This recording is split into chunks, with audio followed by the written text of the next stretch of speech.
안녕하십니까 여러분. 오늘 이 시간 한국에 대해서 한번 알아보겠습니다. 오늘 알아볼 것은 바로 한국의 고인돌에 대해서 말하고자 해요. 예. 먼저 잠깐만 본 말씀 잠깐 읽겠습니다. 다니엘서 3장 2장 34절인데 읽어보겠습니다.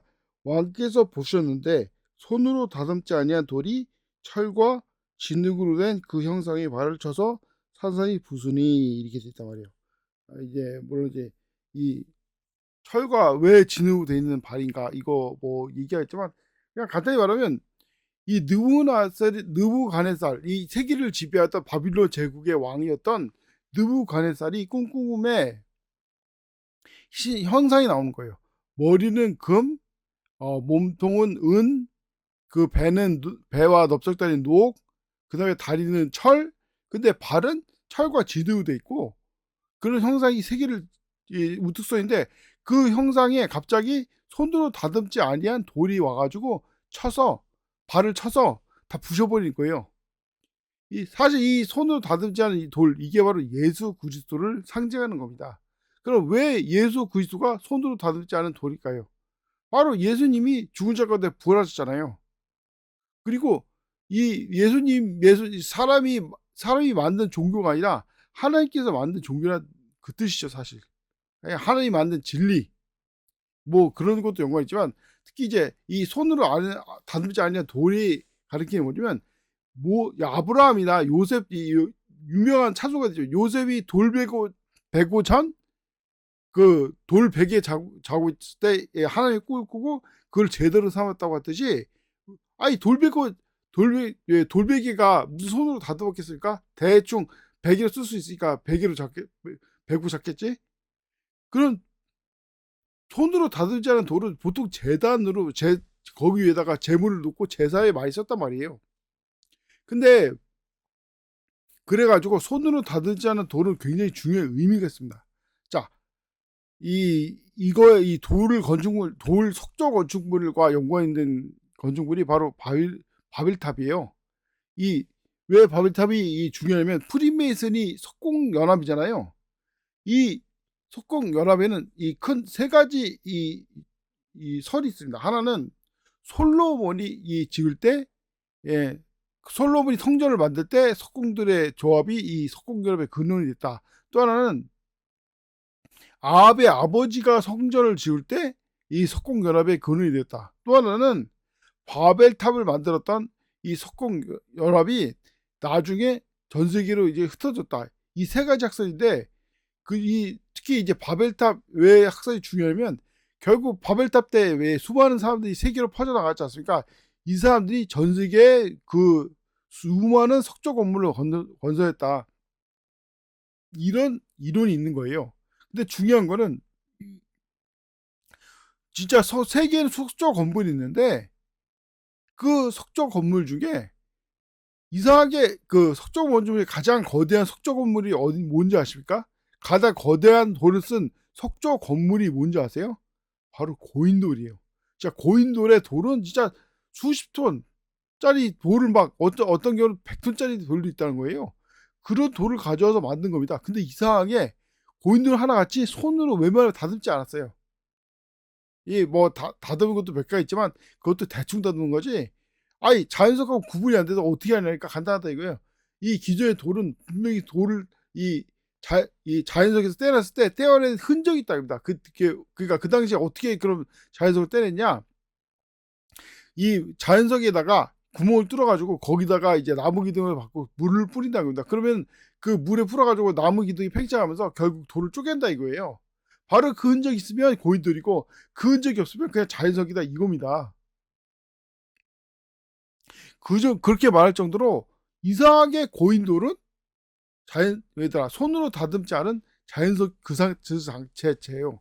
근데 성경에 나오죠. 바로 그 손으로 다듬지 아니한 돌이 그 형상의 발을 쳐가지고 다 무너뜨려 버린다고. 재밌지 않습니까? 전 세계에 수많은 석조 건물인데, 재미나게도 그 대부분의 석조 건물이 다 손으로 다듬은 돌이에요. 근데 왜 그럼 손으로 다듬은 돌과 손으로 다듬지 않은 돌의 차이 뭘까요? 바로 노예 제도랑 많은 차이가 있습니다.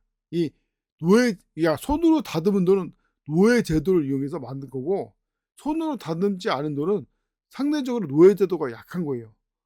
왜 그러냐? 간단합니다. 아니 이 고인돌 같은 거대한 돌을 보통 옮겼다는 겁니다. 이 템버가 싣고 막 거기다 올리고 막 그래 가지고 그런 많은 일을 했다는 거예요. 그런데 만약에 노예를 쓰면 왜 노예를 쓸 수가 없냐 같아요. 노예가 이제 평소에 막 이 주인한테 막 때 맞고 막 그러니까 마음이 깊고 하니까 고인돌 옮길 때 '아이고 손이 미끄러졌네.' 하면서 그냥 실수를 딱 한다. 실수하자 하면서 딱 빠뜨려 버리면 박살나는 거예요. 뭐 물속에 가라앉다든지 아니면 뭘 옮길 때 그냥 박살나든지 그러는 거예요. 그래서 노예를 쓸 수가 없는데 이상하게 노예에다 고인돌이 크지 않습니까? 이 고인돌이 컸다는 거는 진짜 이 수많은 사람들을 동원했다는 겁니다. 그런 곳에서 노예가 있을 수 있냐 이거예요 사실. 이 노예가 손이 미끄러졌다는데 대표적인 사건이 뭐냐면 물론 이제 이거는 나중에 얘기하고 근데 이 다른 이 벽돌로 만든 이 돌을 다듬어 가지고 이제 벽돌로 쌓고 왜 노예가 가능하냐? 간단해요. 오늘까지 너 노예들 이거 시킨 대로 이 돌을 다듬어라. 해 가지고 알이 안 나온다? 그러면 막 때리든지 아니면 패 죽이든지 고문하든지 한 다음에 다음 날도 할당해 주니까 이거 똑바로 해. 이렇게 할 수 있잖아요. 그래서 보면 이 석조 건물 중에 거인돌은 아주 거대한 돌을 쓰는데 다른 석조 건물은 상대적으로 작고 물론 이제 상대적으로 작다고 해서 뭐 10톤, 20톤 뭐 심지어는 뭐 피라미드 질 때도 엄청난 돌을 썼다고 하지만 어쨌든 간에 왜 손으로 다듬어 쓰냐. 고의를 시키면 되는 거예요. 오늘까지 할당이야. 이거다. 시켜라. 해라. 이런 식으로. 그럼 자 중요한 건 왜 노예를 시켜서 그 엄청난 석조 건물을 지을까요? 간단합니다. 솔로몬 시대 때도 성전이 막 반짝반짝 하듯이 금칠해 가지고 그런 석조 건물을 보고 위압감을 느끼고 이 장사도 잘 되고 특히 노예 장사도 잘 되는 거예요. 노예를 어쨌든 노예 장사를 해야지 노예 수급의 원칙이 있을 거 아닙니까? 노예를 가지고 이제 이 재산으로 중식할 수 있고 그 건물을 보고 찾아온다 이거예요. 노예 상인들이. 노예 하는데 이거 훌륭한 건물이니까 이 돈이 많구나 이런 식으로. 그러니까 이 고인돌이란 게 엄청난 겁니다. 첫째가 노예가 없었다의 증거예요. 노예로 이거 고인돌 썰면 박살나니까. 둘째가 뭐냐? 아브라함이 했듯이 이 고인돌의 핵심은 바로 이 돌 위에서 제사를 지르게 한 거예요. 아브라함의 전통을 따라서. 쉽게 해서 굉장히 기독교적인 전통을 따른 거죠. 물론 가끔가다 무덤을 뭐 밑에 묻었다고 하는데 이건 나중에 변질된 거예요 사실. 핵심은. 뭐 인도도 뭐 고인돌이 많다 이렇게 하는데 인도 고인돌 보니까 이상하게 인도 고인돌은 다듬은 게 많아요. 즉 인도 내에 뿌리 깊은 노예 제도가 활성화됐다 이겁니다. 사실 말해서. 이게 마지막에 한류랑도 연관이 있어요. 왜 한류가 전 세계에 퍼집니까? 바로 침략을 안 해서 그래요. 남의 나라를 침략을 안 하니까 그 원한이 없어가지고 한류가 퍼지는데 방해를 못 하는 거예요. 원한도 없는데 왜 방해를 합니까? 근데 애초에 왜 전쟁을 많이 하고 침략을 많이 했을까? 바로 노예제 때문에 노예를 많이 만들려고. 로마 제국이 왜 그런 거대한 제국을 만들었습니까? 거대한 제국을 만들고 한 게 아니라 노예를 계속 잡아다 보니까 이상하게 땅덩어리 커진 거예요 보니까. 노예도 많고. 그런데 뭐 로마 제국이 세계 최강의 제국이라고 물론 이제 이론적으로 세계 최강이 맞는데 왜냐면 로마 제국의 특징이 뭐냐면 남의 나라 침략할 때 설령 자기한테 졌어도 좋은 것을 배운다. 이게 로마 제국의 정신이에요. 이 냉철하게.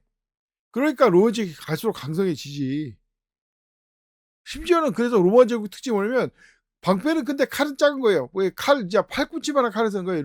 이 상대했던 게르만족은 이제 뭐 진짜 허리만 이제 상반신만한 칼을 쓰는데 왜 개인적으로 쓸 때는 그게 좋은데 집단적으로 하면 짧은 칼이 유리하기 때문에 짧은 칼을 쓰는 겁니다. 그만큼 로마 제국이 철저히 계산적으로 움직여서 이기는 거예요 사실.